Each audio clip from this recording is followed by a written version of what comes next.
नमस्कार, आप देख रहे हैं खिलाड़ी नंबर 1 CNBC आवाज पर। मैं हूं आपके साथ श्रेया ठाकुर और बाजार की हालत फिर आज खस्ता नजर आ रही है। निफ्टी डे लो के आसपास कामकाज करता हुआ देखिए अपनी स्क्रीन पर इस वक्त गिरावट 142 अंकों से ज्यादा की 23,566 के लेवल पर कामकाज कर रहा है। फिलहाल 600 के स्तर को तोड़ता हुआ निफ्टी, वही बैंक निफ्टी में भी 300 अंकों से ज्यादा की गिरावट आज के सत्र में आपको देखने को मिलेगी। जो कल की रिकवरी थी वो भी बैंक निफ्टी में कोई वाव नहीं थी और आज भी दबाव के साथ ही ओपन हो रहा है। 505 अंक की गिरावट इनफैक्ट यहाँ पे देखने को मिल रही है। 1% तक लुढ़क गया निफ्टी, 50,000 के नीचे कामकाज कर रहा है फिलहाल। वहीं स्मॉल कैप और मिड कैप में भी बिकवाली, इनफैक्ट कल मिड कैप में अच्छी तेजी थी, लेकिन देखिए आज 700 अंकों से ज्यादा लुढ़क कर 56,092 के लेवल पर कामकाज करता हुआ, और स्मॉल कैप से भी आज नहीं हो पा रहा, वहां पे भी गिरावट का सिलसिला देखने को मिल रहा है। देखिए 228 अंक की गिरावट फिलहाल स्मॉल कैप में 18,444 के लेवल पर कामकाज करता हुआ। ब्रेथ खराब है, 1775 पूरे अक्रॉस द बोर्ड आपको गिरने वाले शेयर्स दिखेंगे। वही मात्र 580 ऐसे स्टॉक्स हैं जिसमें थोड़ी तेजी देखने को मिल रही है। एक बार रखते हैं आपके सब पास कंट्रीब्यूटर्स और ड्रैग कौन कर रहे हैं निफ्टी के। देखें आप तो रिलायंस और ONGC में आज थोड़ी तेजी है। रिलायंस के बूते शायद बाजार संभलने की कोशिश करे, लेकिन मात्र 37 अंकों की बढ़ोतरी। यहाँ ONGC भी 3 अंक चढ़कर कामकाज, महिंद्रा एंड महिंद्रा, मारुति सुजुकी जैसे पॉकेट्स में तेजी बरकरार, लेकिन HDFC बैंक जैसा हैवीवेट ड्रैग करता हुआ 42 अंकों से ज्यादा की गिरावट। देखिए ICICI बैंक, इंफोसिस जैसे जायंट स्टॉक्स यहाँ पे ड्रैग कर रहे हैं। L&T में भी आज दबाव देखने को मिल रहा है। बैंक निफ्टी के कंट्रीब्यूटर्स अगर देखेंगे आप तो वो भी यही आपको दिखेंगे। HDFC बैंक, देखिए ICICI बैंक, SBI जैसे स्टॉक्स ड्रैग करते हुए इंडसइंड बैंक से भी नहीं हो पा रहा, और एक्सिस बैंक और कोटक बैंक थोड़ा पुश करने की कोशिश कर रहे हैं। लेकिन फिलहाल बाजार की हालत खराब, और जिस तरीके से बाजार में देखने को मिल रही है, क्लोजिंग बेल्स किस ओर इशारा करेंगे वो देखने वाली बात होगी। लेकिन अब शुरुआत करते हैं शो की और एक बार नजर डालते हैं हमारे खिलाड़ियों के रिटर्न कार्ड पर, क्या कुछ एक्शन के रिटर्न कार्ड पे देखने को मिल रहा है और अभी फिलहाल कौन लीड करता हुआ नजर आ रहा है।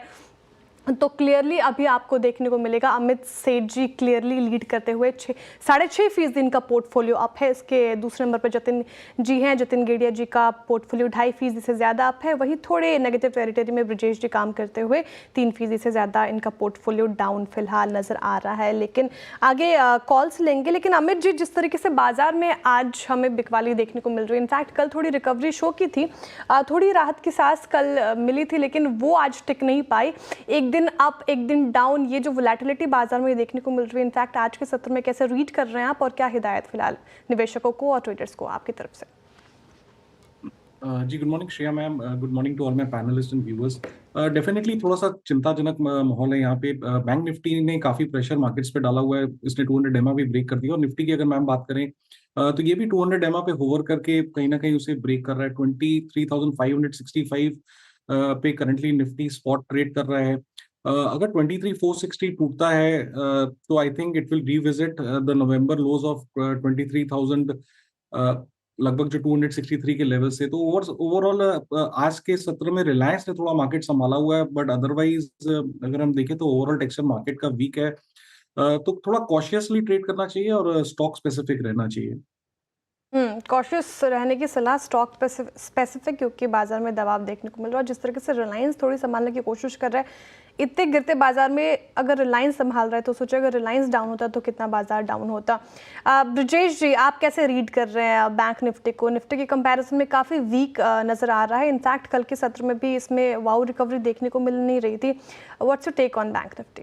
Morning madam, morning panelist. तो डेफिनेटली मुझे लग रहा है कि एक करेक्शन एक्सपेक्ट कर सकते हैं। जो इमीडिएट एक सपोर्ट है फॉर 49,500 का, जहां से हालांकि पिछली बार जब बैंक निफ्टी ने उस तरफ आया था तो एक बार सपोर्ट लेके बाउंस कर रहा था, बट देन डेटा के हिसाब से जिस हिसाब से लग रहा है कहीं ना कहीं 49,500 ब्रेक करता हुआ नजर आ रहा है। तो अभी यही है कि हमें ये वीकली क्लोज कहाँ देखने को मिलता है, बट नेट नेट स्ट्रक्चर के हिसाब से बात करें तो वीक है। की मूविंग एवरेजेस के नीचे ट्रेड कर रहा है, तो डेफिनेटली ट्रेंड और मोमेंटम दोनों ही वीक है।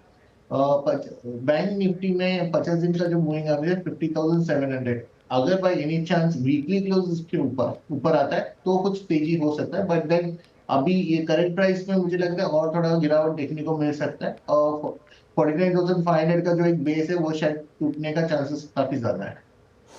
ठीक है, तो जिस तरीके से बाजार में गिरावट देखने को मिल रही है 49,500 का भी स्तर तोड़ सकता है बैंक निफ्टी, और वीकली क्लोज पे नज़र रहेगी कि कैसे वीकली क्लोज बैंक निफ्टी दिखाता है। जतन जी, आप कैसे प्ले करेंगे इस मार्केट को? दूर रहना चाहिए इस मार्केट से ट्रेडर्स को, या फिर कहीं कुछ मौका, कैसे देख रहे हैं आप? Good morning everybody. तो हमारा ये व्यू है कि कहीं ना कहीं थोड़ा वीक है बाजार। फॉल के बाद कल के ट्रेडिंग सेशन में हमने एक ब्रीफ पॉज देखा था, लेकिन आज फिर से डाउन ट्रेंड रिज्यूम कर रहा है। तो कहीं ना कहीं अगर जो आप ओनली शॉर्ट करके रहेंगे तो आई थिंक पोजिशनली आपको पैसा बनेगा। लेकिन जो भी अगर जो बाय करके बैठे तो हमें लगता है कि उनको कहीं ना कहीं ऊपरी स्तरों पे एक रिजेक्शन मिल रहा है, या तो सस्टेन नहीं कर पा रहे हैं गेन्स। इसके लिए हमें लगता है कि शॉर्ट साइड की तरफ के ट्रेड्स ले, कंफर्मेशन के साथ ही लॉन्ग करें। लेकिन हमें लगता है कि ओवरऑल जो अभी सेंटिमेंट है अभी ऑन दी वीक साइड है, और हमें लगता है कि स्टॉक स्पेसिफिक करेक्शन और बढ़ते हुई नजर आ रही है। जी बिल्कुल, तो शॉर्ट साइड की ट्रेड फिलहाल सुझा रहे हैं जतिन जी, जिस तरीके से बाजार में अभी नेगेटिव सेंटिमेंट और वीकनेस देखने को मिल रहा है। ठीक है, अब शो में आगे बढ़ते हैं और एक बार पोर्टफोलियो पे नजर डालते हैं हमारे गेस्ट्स के, उसके बाद पिक्स भी लेंगे। आज क्या ट्रेड सुझा रहे हैं, सेल साइड की या बाय साइड की, क्या कुछ एक्शन वहाँ पे देखने को मिलता है। तो अमित जी का पोर्टफोलियो देखते हैं पहले, क्या एक्शन अमित जी के पोर्टफोलियो में नजर आ रहा है अभी आपके स्क्रीन पर फिलहाल? तो इन्होंने सन फार्मा होल्ड कर रखा है और इप्का लैब से इन्होंने एग्जिट कर लिया है, ये इनके पोर्टफोलियो की बात हुई। अमित जी, क्या पिक कर रहे हैं आप, सेल साइड की या बाय साइड की ट्रेड? मैं एक कैश स्टॉक के साथ जाना चाहूंगा। वेल्सपन कॉर्प करंटली 801 के लेवल्स पे ट्रेड कर रहा है। यहाँ पे कंटिन्यूसली हम हाई लोज का स्ट्रक्चर देख रहे हैं। 3 दिन पहले जो गिरावट आई थी उसने 50 डेमा पे सपोर्ट लिया, और वहां से हम एक रिवर्सल देख रहे हैं। 10 डेमा के ऊपर ट्रेड कर रहा है। तो थोड़ा बहुत यहाँ पे स्ट्रक्चर पॉजिटिव है। एक 780 का स्टॉप लॉस लगाएं और टारगेट्स रहेंगे लगभग 850 रुपीज के। ठीक है, वेल्सपन कॉर्प में थोड़ी अपॉर्चुनिटी दिख रही है अभी फिलहाल अमित जी को, और 850 का टारगेट प्राइस, स्टॉप लॉस 780 का मेंटेन करके चले। अब चलते हैं ब्रजेश जी का पोर्टफोलियो देखते हैं, वहाँ पे क्या कुछ एक्शन देखने को मिल रहा है, उसके बाद से उनसे पिक जानेंगे। ब्रजेश जी का पोर्टफोलियो आपके स्क्रीन पे इस वक्त सारेगामा इन्होंने होल्ड कर रखा है, और नारायण हेल्थ में इन्होंने प्रॉफिट बुक कर लिए, वही शारदा में इन्होंने अभी बाई करके रखा है, इनके पोर्टफोलियो में है फिलहाल। ब्रजेश जी, क्या पिक कर रहे हैं आप? मैडम एक स्टॉक है जो हालांकि मार्केट का ट्रेंड वीक है, बट देन वॉलेटिलिटी इतनी हाई है कि आपके स्टॉप लॉसेस वैसे ही ट्रिगर होने वाले हैं। तो मुझे लगता है कि जो जिसमें ओवरऑल स्ट्रेंथ है वैसे काउंटर्स को हमें चुनने चाहिए। उसमें से एक काउंटर है ITI, इंडियन टेलीफोन इंडस्ट्रीज, जो एक अच्छा खासा एक मोमेंटम में है। 512 के करीब कुछ चल रहा है। तो मेरा जो इसमें ट्रेड है बाय रहेगा। 485 का स्टॉप लॉस लेके चलूंगा, और करीब करीब 565 के टारगेट के लिए मैं इसको लॉन्ग करूंगा। ठीक है, ITI में गिरते बाजार में इसमें तेजी देखने को मिल रही है, 0.5% तेज होकर कामकाज कर रहा है फिलहाल, और 485 का स्टॉप लॉस मेंटेन करें, वही 555 का टारगेट फिलहाल ब्रजेश जी की तरफ से आता हुआ ITI में। अब चलते हैं जतिन जी के पोर्टफोलियो की तरफ, क्या कुछ एक्शन जतिन जी के पोर्टफोलियो में, उनके बाद उनसे पिक जानेंगे। तो जतिन जी का पोर्टफोलियो आपके स्क्रीन पर इस वक्त, कौन कौन में इन्होंने प्रॉफिट बुक किया, सेल साइड की ट्रेड थी, HPCL भी सेल साइड की ट्रेड, यहाँ पे भी प्रॉफिट बुकिंग की है, और GSFC को भी होल्ड करके चल रहे हैं फिलहाल। जतिन जी, व्हाट्स योर पिक, क्या पिक कर रहे हैं आज आपके सत्र में, आज के सत्र में? देखिए, हमें लगता है कि IT में वीकनेस है, और हमें लगता है कि weakness during the second half of the trading session और बढ़ सकती है। इसके लिए KPIT टेक सेल करने की सलाह रहेगी। आज के ट्रेडिंग सेशन में एक फ्रेश ब्रेकडाउन देखने मिला है, low top lower bottom formation start हो गया है। तो हमें लगता है कि वीकनेस और बढ़ती हुई नजर आ रही है। स्टॉप लॉस रखना होगा 1455 का, और टारगेट रहेंगे 1393 के। ठीक है, तो KPI टेक सेल साइड की ट्रेड, जिस तरीके से गिरावट है बाजार में और ये भी 2.5% गिरकर कामकाज कर रहा है, टारगेट 1393 का फिलहाल नीचे के, और स्टॉप लॉस 1455 का मेंटेन करके ले चले KPI टेक में। जतिन जी, कोई और स्टॉक लगे हाथ? अगर जो मैं दूसरा स्टॉक देना चाहूंगा तो वो होगा AU बैंक। AU बैंक में भी सेल करने की सलाह रहेगी।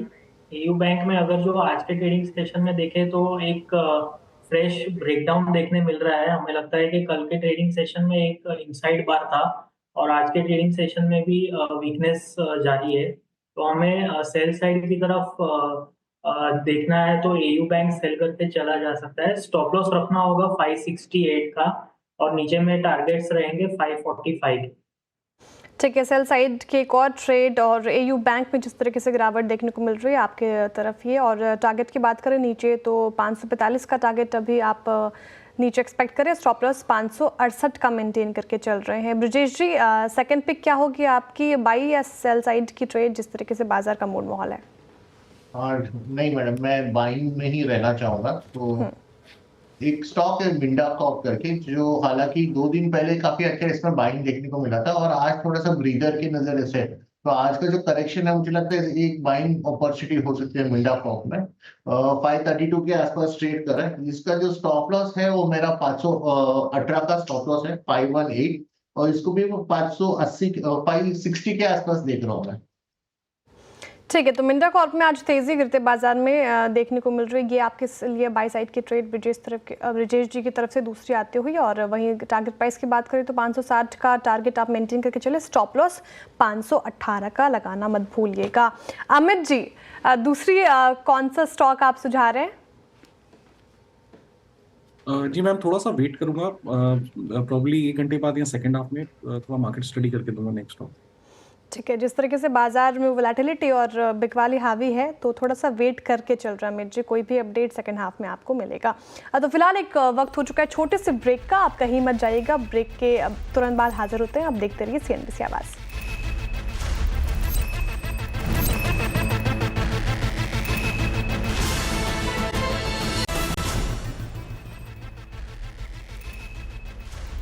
वेलकम बैक, आप देख रहे हैं खिलाड़ी नंबर 1 CNBC आवाज़ पर। और CNBC आवाज़ की बात करें तो आपका चहेता चैनल CNBC आवाज़ 20 साल पूरे करने जा रहा है और 13 जनवरी 2005 में इसकी 20वीं सालगिरह होगी।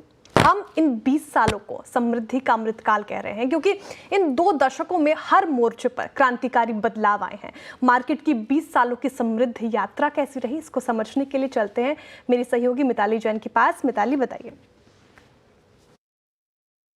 हम सेलिब्रेट कर रहे हैं CNBC आवाज़ के सफल 20 साल, समृद्धि का अमृतकाल।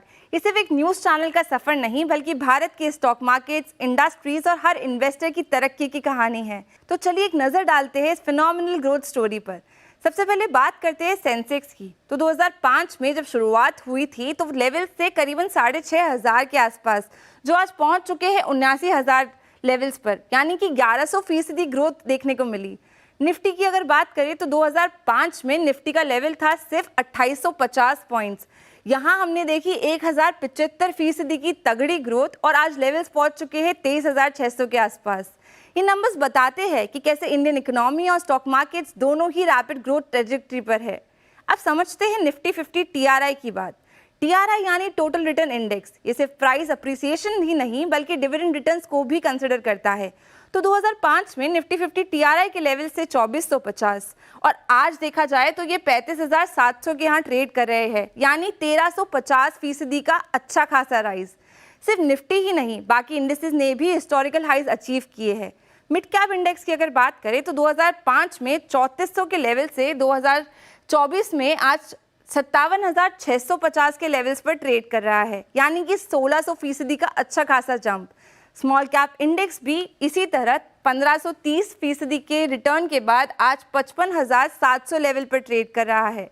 तो इक्विटी मार्केट कैप की अगर बात की जाए तो 2005 के 24 लाख करोड़ से आज का आंकड़ा पहुंच गया है 440 लाख करोड़ के आसपास का।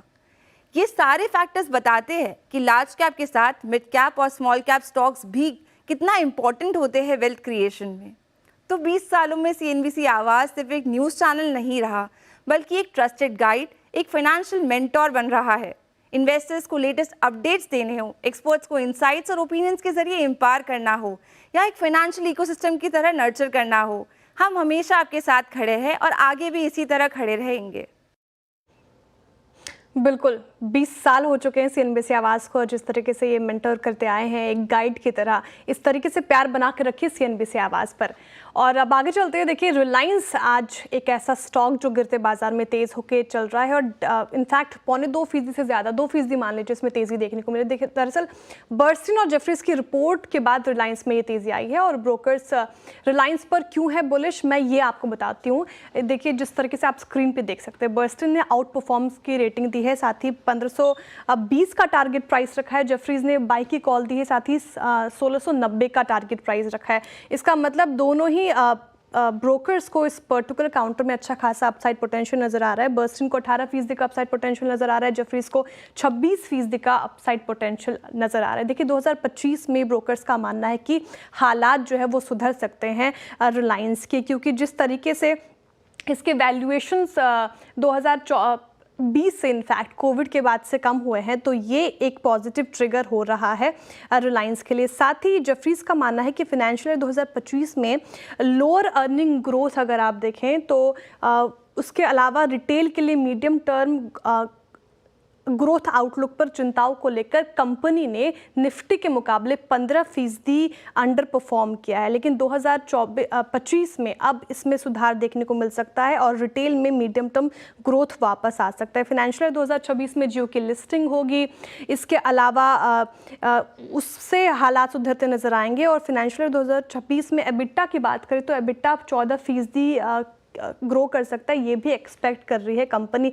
साथ ही टेलीकॉम और रिटेल में सुधार के कारण अर्निंग्स ग्रोथ ठीक ठाक रहेंगी। इसके अलावा रिफाइनिंग मार्जिन में, जैसा कि अभी आप स्क्रीन पे देख सकते, रिबाउंड देखने को मिल रहा है। तो दोनों ही ब्रोकर्स जो हैं रिलायंस पे बुलिश नज़र आ रहे हैं और इस रिपोर्ट के बाद आज देखिए आप इस स्टॉक में किस तरीके से तेज़ी हमें देखने को मिली और ये अच्छे खासे पोटेंशियल के साथ, अपसाइड पोटेंशियल के साथ ये ट्रेड करता फिलहाल 2% के करीब आपको नज़र आएगा। रिलायंस पर क्या राय रहेगी अमित जी, जिस तरीके से तेज़ी देखने को मिल रही है और ब्रोकर्स की काफ़ी बुलिश रिपोर्ट आई है, दोनों ही ब्रोकर्स काफ़ी बुलिश नज़र आ रहे हैं और 26% का अपसाइड पोटेंशियल तो जेफरीज बता रहे हैं, क्या राय रहेगी 2025 के लिहाज से फिलहाल? जी मैम, अगर रिलायंस का स्ट्रक्चर देखें तो 1200-1220 के आसपास एक इसने अच्छा डबल बॉटम बेस बनाने का कोशिश किया है। प्राइस और आरएसआई का डाइवर्जेंस है। करंटली देखें तो रिलायंस ने अपना 10 और 20 डेमा भी रीगेन कर लिया है, तो लॉजिकली इसका नेक्स्ट टारगेट 50 डेमा आता है लगभग 1276 के आसपास। और अगर वो क्लोजिंग बेसिस में टेकआउट होता है तो मुझे लगता है ये रैली 1330 तक एक्सटेंड कर जा सकती है। तो काफी बेहतरीन चार्ट है, बने रहने की सलाह है। स्टॉप लॉस लगा के रखे 1240 का। और यहाँ पे एक डिस्क्लेमर है कि रिलायंस में हमारा एक बुलिश व्यू है क्लाइंट्स के साथ सिंस लोअर लेवल्स। एक डिस्क्लेमर मेरी तरफ से भी, रिलायंस हमारे पेरेंट कंपनी है, तो कोई भी आपको ट्रेड लेना हो या फिर इन्वेस्टमेंट करना हो तो अपने वित्तीय सलाहकार की राय के साथ ही करें। फिलहाल 1240 का एक स्टॉप लॉस मेंटेन करके चले रिलायंस में, ये एक हिदायत आती हुई और चार्ट काफ़ी पॉजिटिव अमित जी जैसे बता रहे थे और आज भी जिस तरीके से तेज़ी देखने को मिल रही है काफ़ी अट्रैक्टिव लग रहा है। फिलहाल एक छोटा सा ब्रेक लेंगे, ब्रेक के बाद फिर हाजिर होते हैं। आप देखते रहिए सीएनबीसी आवाज़।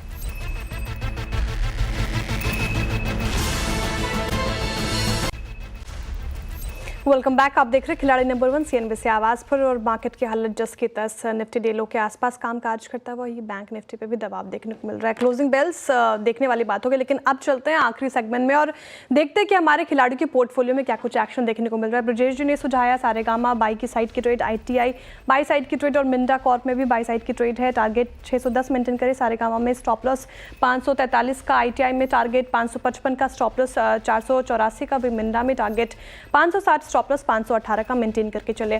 क्या कुछ एक्शन यहाँ पे प्रॉफिट लॉस में देखने को मिल रहा है। सारेगामा में फिलहाल डाउन साइड पे ट्रेड 3.25% डाउन है। ITI में यहाँ पे देखिए ये भी डाउन है फिलहाल और एक स्टॉक में तेज़ी देखने को मिल रही है 0.1%। अब चलते हैं अमित जी के पोर्टफोलियो में और यहाँ पे सन फार्मा बाई साइड की trade, Welspun Corp buy side की ट्रेड, टारगेट 1950 मेंटेन करे सन फार्मा में, स्टॉप लॉस 1820, वेल्सपन कॉप में टारगेट 850, स्टॉप लॉस 780 का रखने को मिला है। क्या यहाँ पे समीकरण बनते नजर आ रहे हैं, तो एक स्टॉक डाउन साइड पे ट्रेड करता हुआ वेल्सपन में मामूली बढ़त देखने को मिल रही है। अब चलते ब्रजेश जी के पोर्टफोलियो की तरफ, यहाँ पे क्या कुछ एक्शन तो देखिए। JSFC बाई साइड की ट्रेड, KPI टेक में माफ़ कीजिएगा जतिन जी के पोर्टफोलियो की तरफ। यहाँ पे देखिए JSFC में बाई साइड की ट्रेड है, KFPI टेक में सेल साइड की trade, AU small finance bank में भी सेल साइड की ट्रेड देखने को मिल रही है। JSFC में टारगेट और स्टॉप लॉस आप अपने स्क्रीन पे देख सकते हैं। यहाँ पे क्या कुछ एक्शन तो देखिए, यहाँ पे तीनों ही स्टॉक में थोड़ी डाउन साइड ट्रेड करके फिलहाल ये देखने को मिल रहा है, हल्की ही।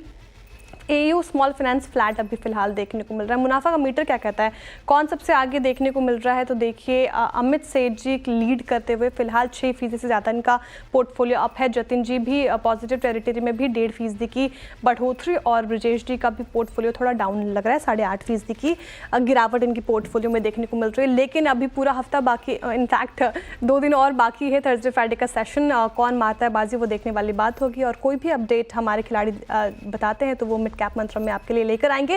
लेकिन फिलहाल इस शो से इतना ही। थैंक यू जेंटलमैन हमारे साथ जुड़ने के लिए। इस शो से इतना ही, दीजिए इजाजत। देखते रहिए CNBC आवाज़। नमस्कार।